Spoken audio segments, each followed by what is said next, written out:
we've been involved ever since. We helped pack bags and get some schools set up when we were in Dallas. We did the same thing when we lived in Colorado, and now we're doing it in Florida. And our youngest son, Skyler, he's a freshman, and at some point they do where you go and you can sign up for clubs at the high school, and he decided to start his own. So he started a Blessings in a Backpack club at high school, and I think he's got something like 70 or 80 kids that help him out. And so it's something near and dear to our heart. It's something that our kids can easily participate in, and it's important for them also to participate because they're helping serve kids their own age and younger and things like that. And so it's heartbreaking to hear the numbers of how many kids go home hungry on the weekends. And so to be able to help with that means a lot to me and our family, and certainly the PG Tour and PG Tour champions. Did Skylar do that on his own? He did. Yeah.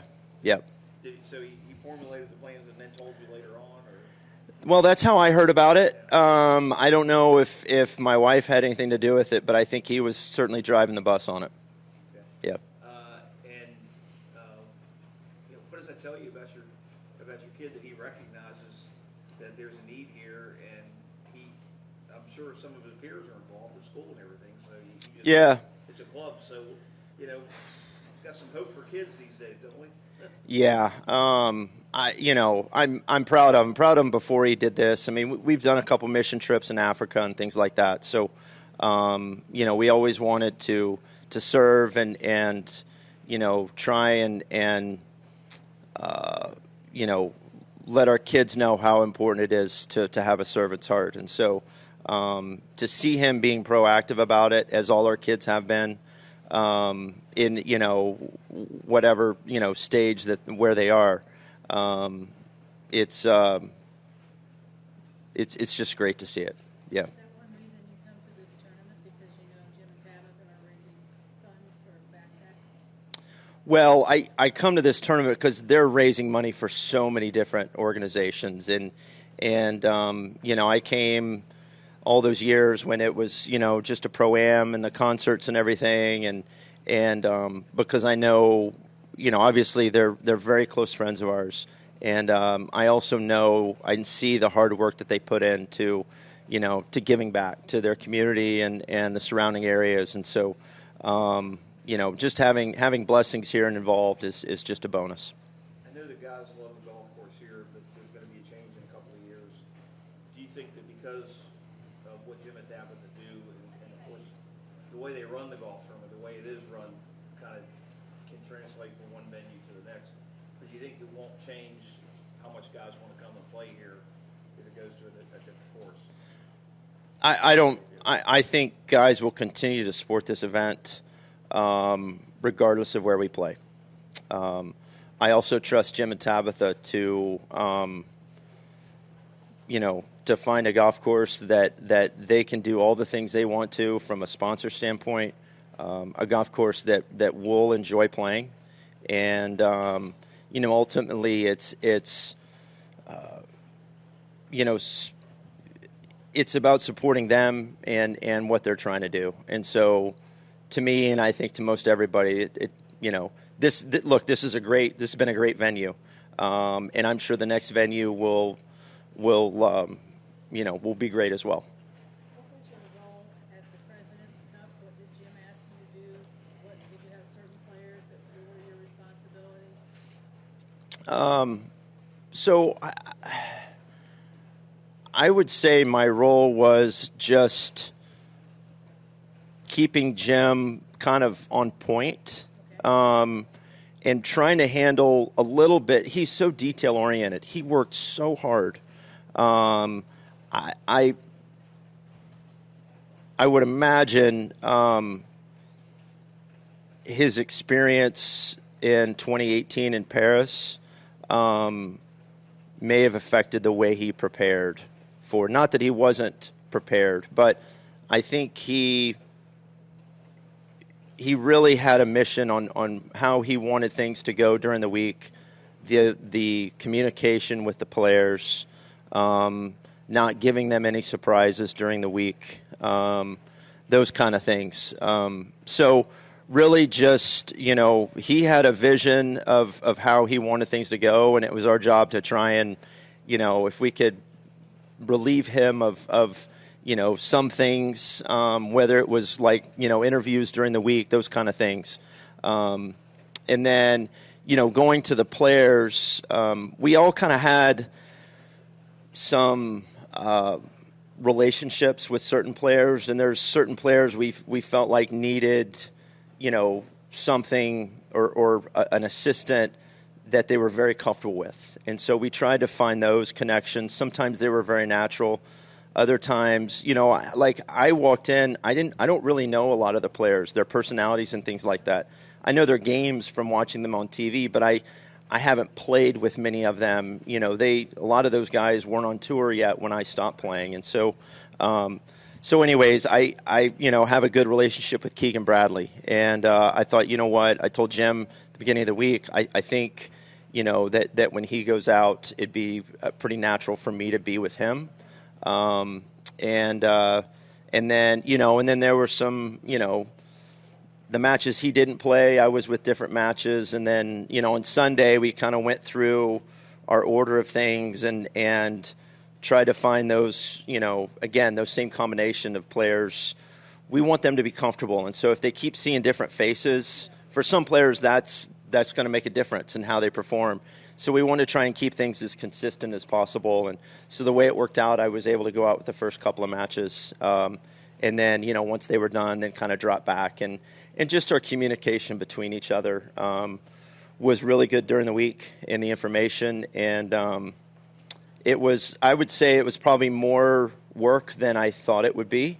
There's a lot of meetings and a lot of planning, and we were always trying to think ahead. And again, I think Jim and Tab both had a real clear vision of what they wanted the week, how they wanted it to go. And I think they, as with anything, when you're dealing with 12, individuals, and you're playing against 12 other great players, some different things can get thrown your way. But I felt like we really stayed on point throughout the whole week.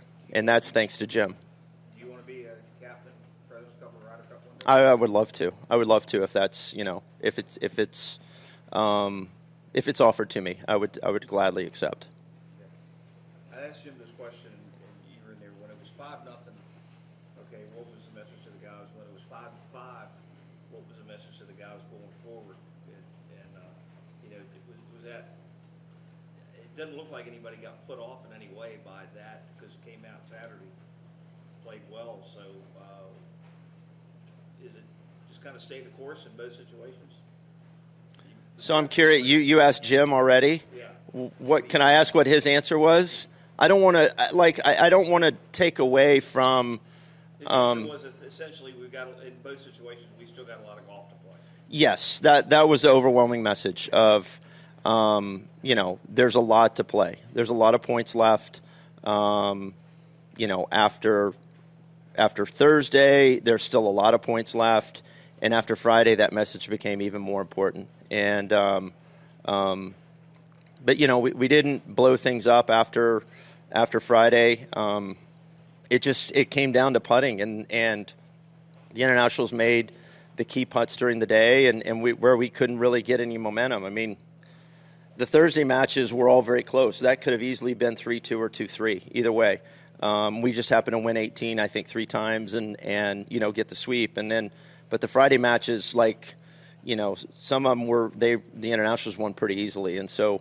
But yeah, it was just, look, we're still in a good place. There's plenty of points to play for, and Saturday, even though there's one less match in each session, having 2 sessions, you can really, it's much easier to carry over momentum from, the morning to the afternoon.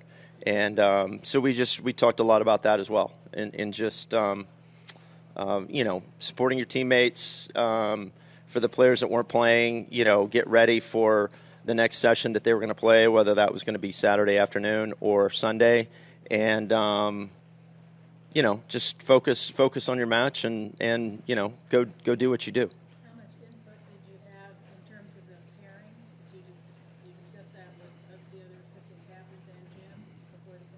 We did. We had, you know, I mean, we started talking about pairings even before the team was fully selected, and you know that's where our stats guys really played a key role in that. And Can you give us some insight as to what the stats people tell you to do? I mean, they're analyzing, you know, all the strokes gained data and everything over, you know, the course of the last year, and then more specifically this year. So they can see like trends in players' games, and then with the information they have on the golf course, although it's a bit limited because Royal Montreal hasn't, like, it's not like a Quail Hollow where it's got a PGA Tour event every year. So, and frankly, like some of that data, it was probably a little bit skewed just because the tournaments that they've had there have been pretty spread out, and I feel like today's players just play a little differently than they did maybe 10 years ago or so. But they made every, you know, all the adjustments that they could to try and tailor make the information we had on the golf course towards players today and the way they play, and then, you know, come up with pairings. And some of the pairings didn't work because the golf balls that the players used were so far apart. And we didn't want somebody to have to make a drastic change in golf balls. But by and large, I mean, we didn't go completely off their, here's our number one lineup, but we tried to stay very near the top of their suggestions and then take into account personalities. And they know a lot of their personalities as well because they've been around these team events for the last few years. But it was, I went into it very skeptical as far as the whole stats thing, you know, as far as, you know, getting our pairings from that. But as the week went on, as the time went on, like before the week even, I started to really warm up to the idea. And then after spending the week with these guys, I understand. And the service that they provided, I think, is a big reason why we had so much success last week. I wanted to ask a question about the year that Ernie's having this year. Not every Hall of Famer who's won multiple majors comes out on a Champions Tour and wins immediately. I guess it depends on the person. But what do you think the year Ernie is having says about this guy's competitive desire, regardless of what tour he's playing? Yeah, I think, you know, Ernie's found, I think he's always been comfortable on the golf course, but I think maybe it takes a bit with, you know, majority of our tournaments are 3 rounds and those kind of things, to really get comfortable. And I think a player like Ernie, you know, once he wins, you know, once or twice, as we've seen, like all of a sudden it seems like he's in the mix every week, and a lot of times he's coming out on top. So I see him a bit when we're at home. He works hard. I certainly see that, and you know, I'm happy to see him have the success that he's had this year. And you know, he's been a great ambassador for this game and for our tour for a long time. And you know, I think his success is certainly deserved and well earned. What are your expectations for yourself this week? How are you playing? I was playing pretty well, you know, coming in or before last week, and then, you know, not touching a golf club for 8 or 9 days in the middle of the season. Look, I'm trying to use it to my advantage and, you know, get kind of rested up and let, you know, body kind of heal and things like that. Fortunately, I was able to get in the gym a little bit during the week, so that was good. But you know, and then like just I started hitting balls Tuesday and just trying to stay real simple and basic, and you know, after a couple days, it feels pretty good. I think, you know, today getting on the golf course, I'm going to go practice for a bit this morning, and then getting on the golf course, I'll have a good sense of where I am, and you know, kind of around that, how today goes, kind of, you know, come up with a little bit of strategy, maybe a little more, you know, conservative, you know, here in the first day or two, and just kind of see where I am, really. I'm not sure exactly where I am. Everything feels pretty good. I was hitting it well, you know, before last week. So had a couple decent results in the last 2 tournaments I played. So just trying to make a push here towards the end of the year. But, you know, I wouldn't trade it. I mean, the experience I had last week was so worth it, and I was around a lot of high-level golf for 7 days, and so I think I'm going to, try and use some of that to my advantage as well. What are the top 2 or 3 things you like about the Champions Tour? First, it's just being around players that I've played junior golf, college golf, PGA Tour with. Our venues and the cities we go really support our tour. The competition. I enjoy putting the work in when I'm home. I enjoy having, goals and things to work towards. And it's not always about being on the golf course and practicing. It's, working on some things, whether it's mentally or, physically, those kind of things. So I enjoy, like, getting into myself and just challenging myself. Geeking out on golf. Right, pretty much. All Yeah. right. Thank you, Justin. Okay. Appreciate the Thanks. time. Thank you. Yeah, of course.